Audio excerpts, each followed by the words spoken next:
Basílica da Natividade, construída por volta de 330 d.C. por Constantino, o primeiro imperador romano cristão, é uma das igrejas usadas constantemente mais velhas do mundo.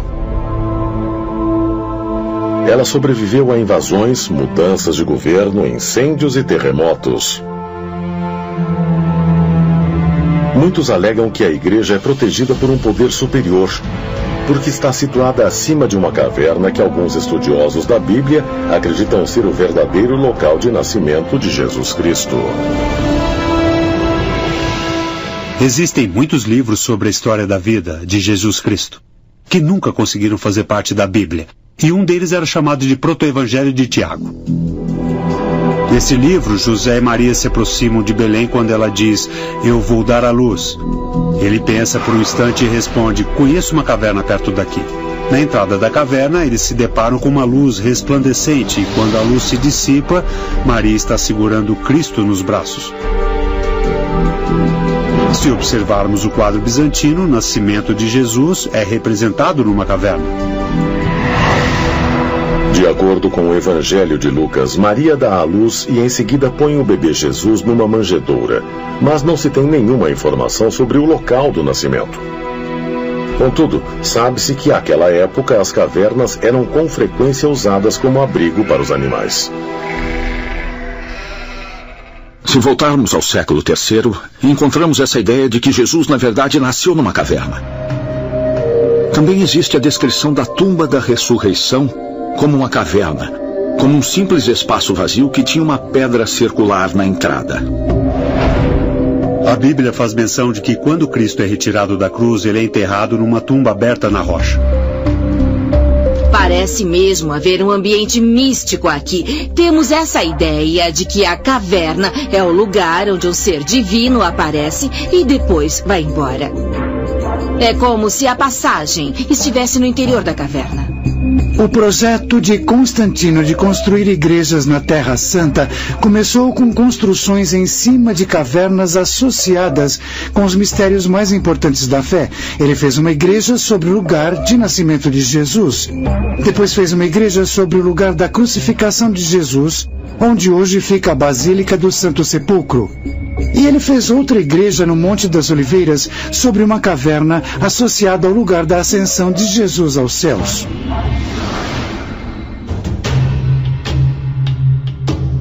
Existe algum significado para o fato de tanto o local de nascimento quanto de ressurreição de Jesus ter sido no interior de cavernas? O sudário de Turim é, sem dúvida, a relíquia mais importante da ressurreição. São as marcas extraordinárias do corpo crucificado impressas nesse pano que ninguém jamais conseguiu explicar ou reproduzir com exatidão. Jesus estava na tumba e algumas pessoas acreditam que houve uma intensa manifestação de energia que criou o que hoje chamamos de sudário de Turim. Foi alguma forma de radiação muito intensa e poderosa. Com o uso da tecnologia do século XXI, sabemos que o sudário de Turim é uma peça do primeiro século. E também sabemos, sem sombra de dúvida, que ele não poderia ser pintado ou criado de outra forma. Então, o sudário de Turim representa uma evidência excepcional de que algo poderoso aconteceu naquela tumba. No dia seguinte, quando as pessoas foram visitá-lo para ver seu corpo, Jesus havia sumido. Então, dois seres reluzentes, não humanos, encontraram essas duas testemunhas do lado de fora da tumba e informaram que Cristo havia ressuscitado e que havia partido. É possível que aquela caverna fosse algum tipo de passagem ou portal, porque em muitas dessas histórias as cavernas ligam a terra e o céu.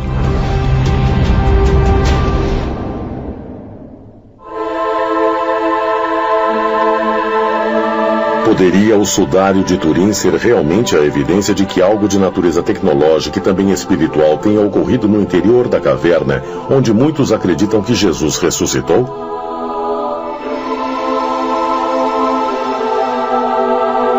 Relatos de humanos tendo encontrado com o divino dentro ou perto de cavernas estão por toda a parte do globo há milhares de anos. Se observarmos o profeta Maomé no Monte Hira, veremos que ele está em uma caverna. Ele está orando e meditando. Então ouve a voz de Gabriel. Ícora, Ícora, que significa recite, recite. E então ele recita o Alcorão. De acordo com a tradição dos hebreus, o profeta Elias, que viveu por volta do século 9 a.C., morava em uma caverna. De acordo com a mitologia grega, Zeus nasceu em uma caverna. E as cavernas são, com frequência, compreendidas nas tradições religiosas como portais para o submundo. Dessa forma, as cavernas são adoradas por todo o Mediterrâneo. Geralmente porque um deus está associado a essa caverna. O deus é adorado em uma caverna ou em uma gruta.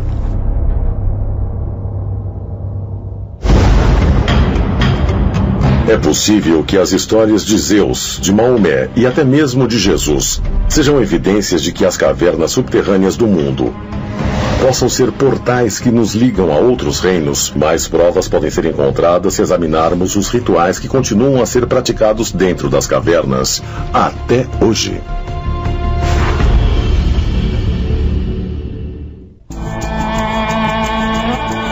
Himalaia, norte da Índia. Todos os verões, centenas de milhares de peregrinos hindus fazem uma árdua jornada.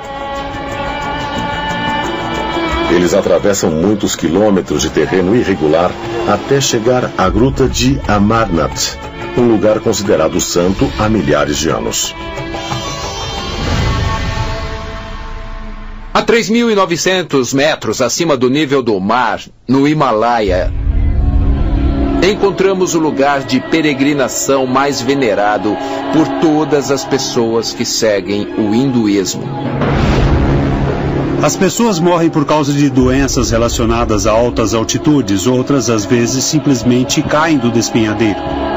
Mas as pessoas não deixam de ir porque este santuário é considerado o mais santo que todos os outros. De acordo com a crença local, esta imensa gruta é onde o deus Shiva revelou à sua esposa Parvati os segredos da imortalidade e da criação do universo. Glorificando Shiva, os adoradores fazem suas orações para uma relíquia sagrada localizada no interior da caverna, uma língua de gelo que é considerada a manifestação física do poder reprodutivo de Shiva. Por revelar o segredo da transcendência e o segredo da verdadeira imortalidade, este lugar é extremamente importante para os seguidores do hinduísmo. Para os fiéis hinduístas que arriscam a vida para chegar à gruta de Amarnath, é verdadeira a história de que um ser extraterreno esteve neste exato lugar, aqui na Terra. Mas por que o deus Shiva escolheria uma gruta para revelar seus segredos divinos? Será que as cavernas têm propriedades especiais que as transformam em lugares de adoração por toda a história? O interessante é que a gruta de Amarnath é apenas uma das centenas de cavernas espalhadas pelo mundo todo que se tornaram em determinado momento sagradas. Os arqueólogos acreditam que a escultura de 6 metros de serpentinito encontrada na caverna do rinoceronte em Botsuana era o foco de um ritual religioso de 70 mil anos atrás.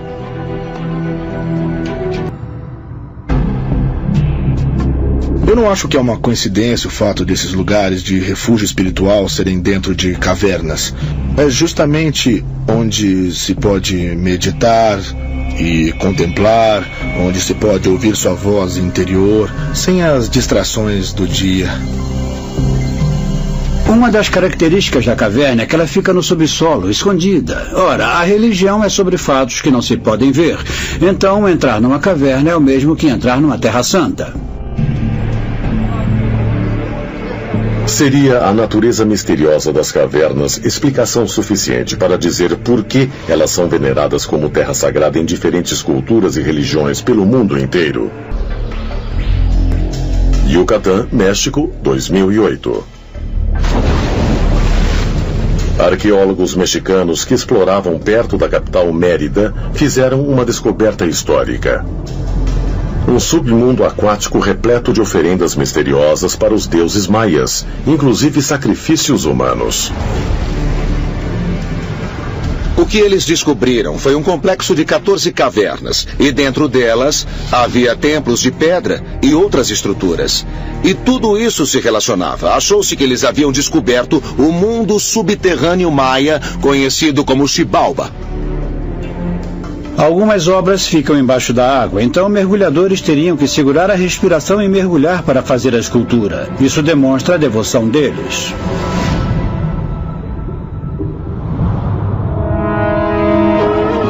No âmago da sociedade maia extremamente religiosa estava a crença de que, para se juntar aos deuses na próxima vida, os mortos deveriam fazer uma jornada sombria e perigosa.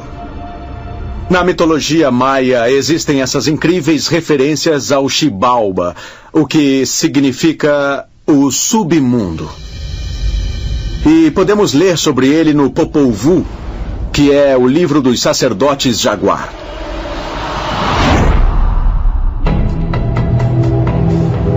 Alguns historiadores acreditam que as cavernas descobertas em 2008 são de fato as que simbolizam para os maias a entrada para o Xibalba, o submundo. Um dos mais famosos decifradores de código era a doutora Linda Chile.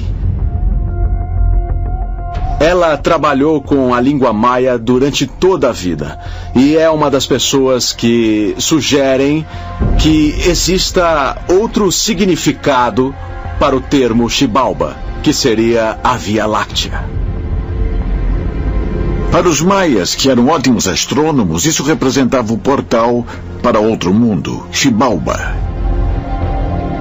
o centro da Via Láctea. Então, quando eles se referiam ao submundo, na verdade se referiam ao céu acima deles. Isso sugere que a caverna poderia ser um portal, através do qual extraterrestres poderiam transitar livremente entre o planeta que moravam e o nosso.